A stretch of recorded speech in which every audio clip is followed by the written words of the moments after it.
the rest of the hour belongs to Laurie Norlander, the rest of the half hour, so I don't scare her. And she is an award-winning author, and she's in the CVLA Spotlight. And congratulations on your latest book, The Jonah Complex. Thank you, Mark. All right. And thank you for having me on the show. Glad to do it. Tell us a bit about yourself and how you became a writer. Sure. I'm a wife and a mother and a grandma of 4 beautiful granddaughters. I'm a longtime resident of Chippewa Falls and a graduate of UWEC with a degree in business administration. I have over 35 years of experience as a CPA and an accountant in both the public and the private sectors. But I've always loved words and books and putting my thoughts on paper. So even though I had a successful career that I enjoyed, I never totally lost my interest in creative writing. I never seriously thought about writing a book until my youngest son was deployed to Iraq shortly after 9/11. And I started writing at first as therapy in a way to fill up a lot of sleepless nights. But the more I wrote, the more I fell in love with the whole creative process. And by the time he came home, I was pretty sure I wanted to be an author. Interesting. So from accountant to author. Well, I was always good at churning out words, but that whole concept of rewriting and editing was a skill that I really didn't know much about. Luckily, they say that you're never too old to learn, so I enrolled in a 1-year advanced writer's course offered by Jerry Jenkins, who wrote the Left Behind series. And as part of that course, I was paired with another successful author, Diane Mills, who is a Christie Award winner and has over 1 million books in print. So it was just an incredible learning experience. During the course of that time, there was a residency out in Colorado where I actually got to meet Diane and Jerry Jenkins. And in fact, he edited the first 3 chapters of my manuscript, which was pretty intimidating. Yeah, right. And I know that Writing Institute is no longer offered, I don't believe, but that was really helpful to you. It was tremendously, yes. By the end of that course, I had finished the manuscript that eventually became Mirror Images.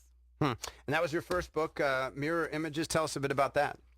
Okay, it's a romantic suspense novel about a woman who travels to a small town in west central Wisconsin, seeking revenge against a former boyfriend, but she finds friendship and forgiveness and faith instead. And you got an award for that one. I did. After I had finished the manuscript, I wasn't quite sure what to do with it.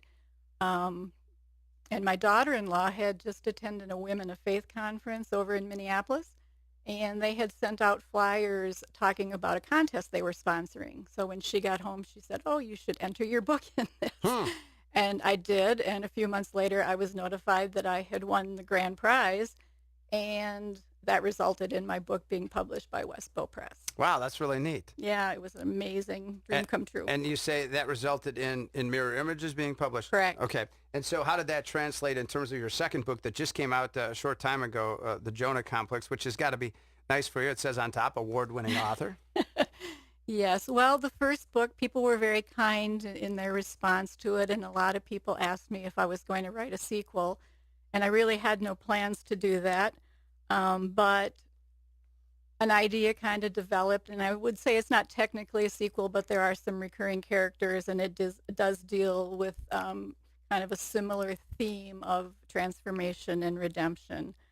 So a couple years ago, I quit my full-time job as the controller at Benedict Refrigeration to write full-time, and now I'm an author. Economically, I mean, that's a steady, solid paycheck. A lot of writers pursue it and moonlight as writers, but they've got their day job. So your husband's a jail chaplain, and obviously that hauls down millions of dollars. But so maybe that, no. So it's, wonderful work that he does, and he's been in here, your husband, Steve. But at the meantime, like, that's a big faith step. I mean, people talk about us heading off to Liberia. I say it's like a spiritual skydiving, because it feels like you're going to jump out of the plane. I mean, is that how you felt?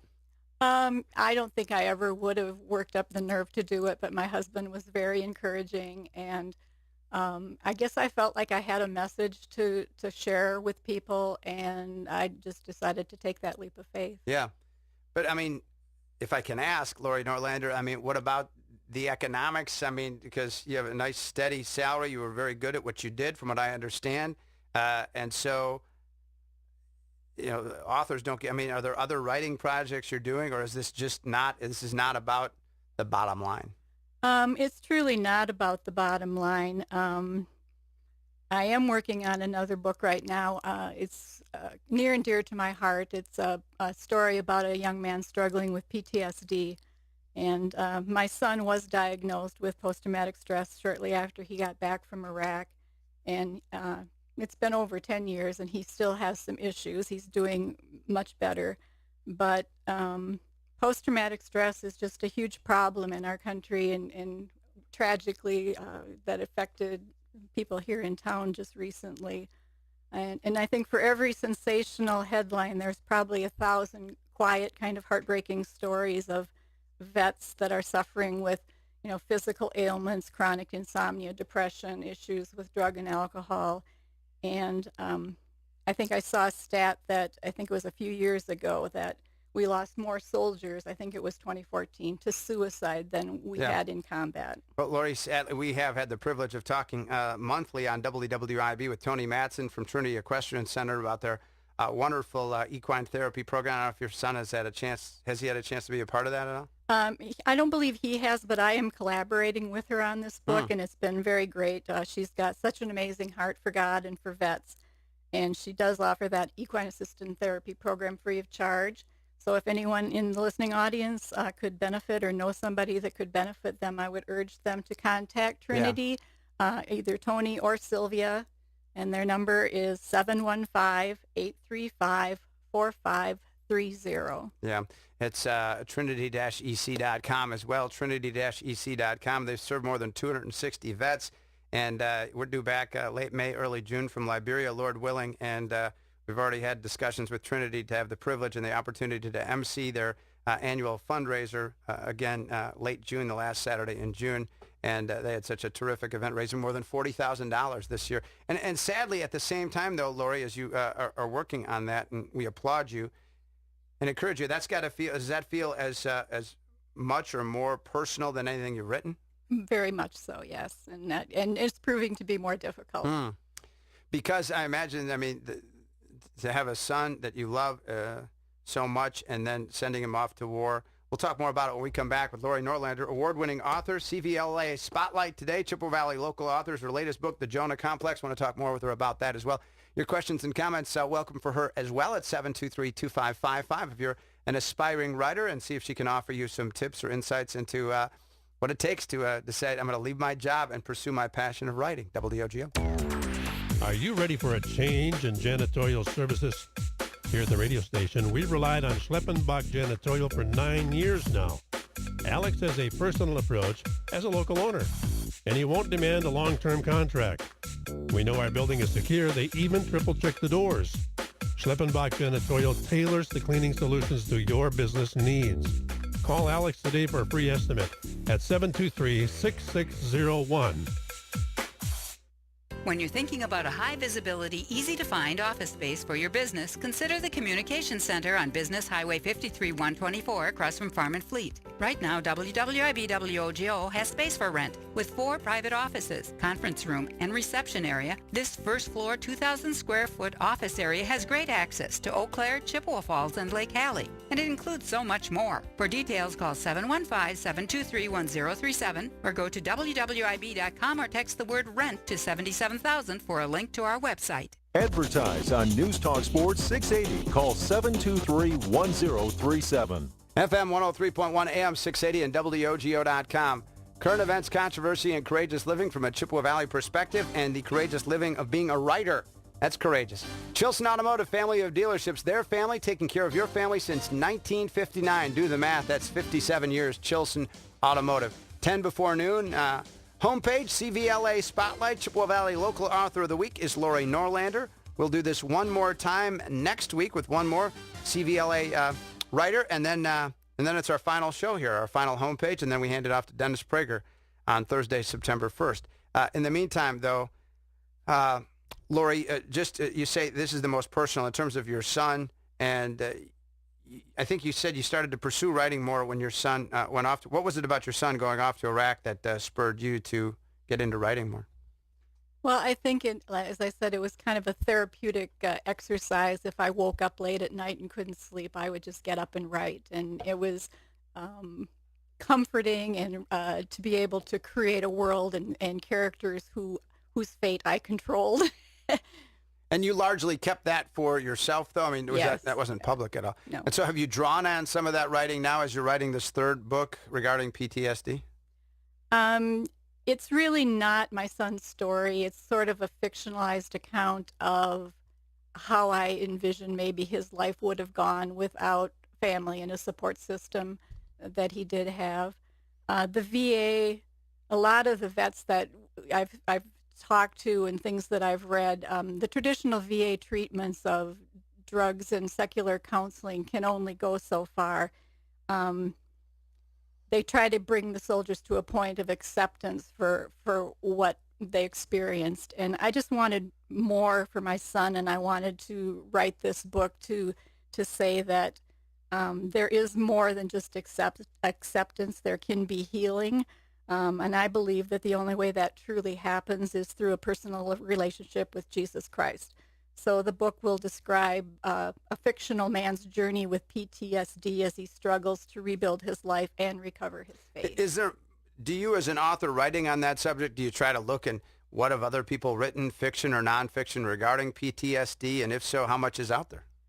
I try not to read too much fiction because it's just, I'm cursed or blessed with a good memory, and I just am always afraid that I might inadvertently, plagiarize something or, paraphrase something that I don't want to do. So, but I have, because of my son and because of my interest in this book, have done a lot of research and reading, and Toni Madsen has agreed to collaborate with me on this and I had lunch with her a while back, and Sylvia, one of her therapists. Yeah, excellent. No, they do some fantastic work. So have you come up with the titles for your books, or do you leave that to somebody else, or what? Well, because I have the first book, it was a contest. It was published by the self-publishing division of Thomas Nelson. And so it was kind of a process almost like self-publishing, although I didn't have to pay anything for it. So I had complete creative control over the books, which is nice. So I can keep the titles that I want. And actually, my daughter-in-law designed both book covers. She's a photographer in Eau Claire. So we Yeah, kind they of look very kept it in. professional. And I think as good as Mirror Images was, I mean, just kind of the brighter and the blue on Jonah Complex is really nice, too. So Thank you. I think she did a great job. with the Jonah Complex, we only talked a little bit about that. But, I mean, so one thinks of Jonah from the Bible. Is that the intention? And how does that tie into the story? Yes, it's kind of a play on words. The main character, Bay, is a psychiatrist, and Abraham Maslow actually coined a phrase called the Jonah Complex, which probably most of us studied in college to some degree or another. We remember Maslow's hierarchy of needs, but what is the Jonah Complex? I think he kind of probably lifted the idea from Scripture, and his theory was that people are often afraid to self-actualize or reach their Which is full the highest of the needs. Right. Yeah, okay. So it's kind of a play on words on that, because it definitely is a book about second chances, which I feel is the story of Jonah in the Bible. God gives Jonah a second chance to do things right. And my main character is also in that position where she carries a lot of wounds from the past, and she needs to figure out a way to start over and believe in second chances and the power of transformation. Who's it for? Who's your target audience with the Jonah Complex? Well, many years ago, I read an article by Michael Hyatt, who was the CEO of a large Christian publishing house, and he said that he wasn't really interested in, or he didn't deliberately seek out great Christian fiction. He sought out great fiction from a Christian worldview. Mm-hmm. And that really resonated with me. So I think that as an author, my goal is to write entertaining, uplifting fiction that will appeal to those in the faith community, but also to secular readers. And because I write from a Christian worldview, that's who I am, I feel that I have a unique opportunity to expose a wide range of readers to a point of view and a set of values maybe that they've never really considered before. I think a lot of times in the arts we face that. Is somebody a Christian comedian or a comedian who's Christian? Is somebody a Christian actor or an actor who's Christian? And what are the differences of that? I mean, if you have a plumber, you want somebody who does good plumbing. It doesn't matter really how much they know the Gospel of John, right? Exactly. I mean, I would want that. And so, and I always remember this woman, Alice Bass, and I remember she was with a church in Orlando, but she said too often our Christian productions, movies or otherwise, seem to be formulaic or provide answers. And she said that the best art raises questions. And so I always thought that was interesting. So, all right. Hey, Chippewa Valley local author spotlight today for Laurie Norlander. Why fiction over nonfiction and her involvement in CVLA when we return to the final 2 minutes. WOGO. Noble's Tire Service, we keep you rolling strong.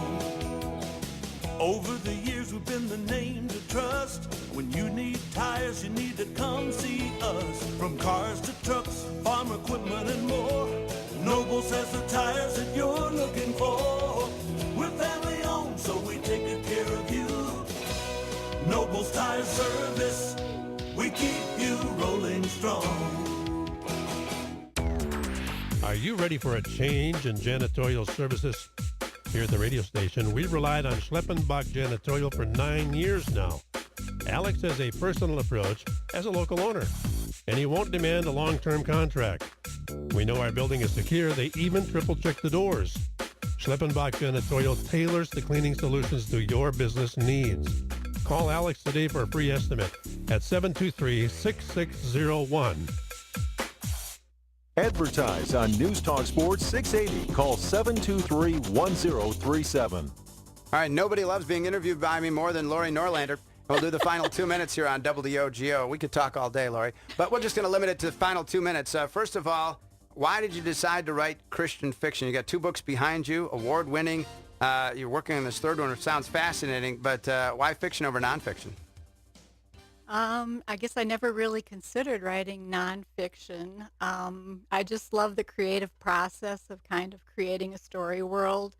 I think that all books are moral tales on some level. There's some kind of a conflict of good and evil, and I just enjoy using both my analytic ability to weave a complex plot together with my faith and write inspiring.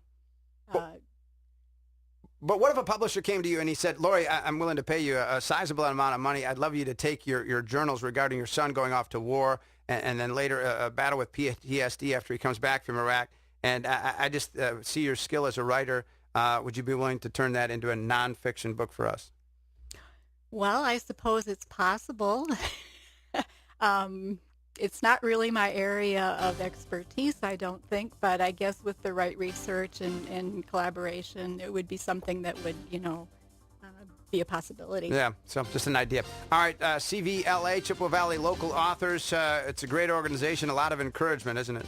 Yes, it is. Writing can be a pretty solitary and insecure profession, so to be able to get together with fellow authors and for the encouragement and the camaraderie is really great. And then as you touched on before, marketing is not my forte. It's really difficult in a small market to build a reader base. So having this collaborative group of creative and talented people has really been a great experience. Terrific, Laurie. Again, they can find out about CVLA, Chippewa Valley Local Authors, on Facebook. They're developing a website. Congratulations to you, the Jonah Complex, and all the best in writing this, working on this new project on PTSD, working with Tony Mattson. Thank you. Thank you very much, Mark. Out the door.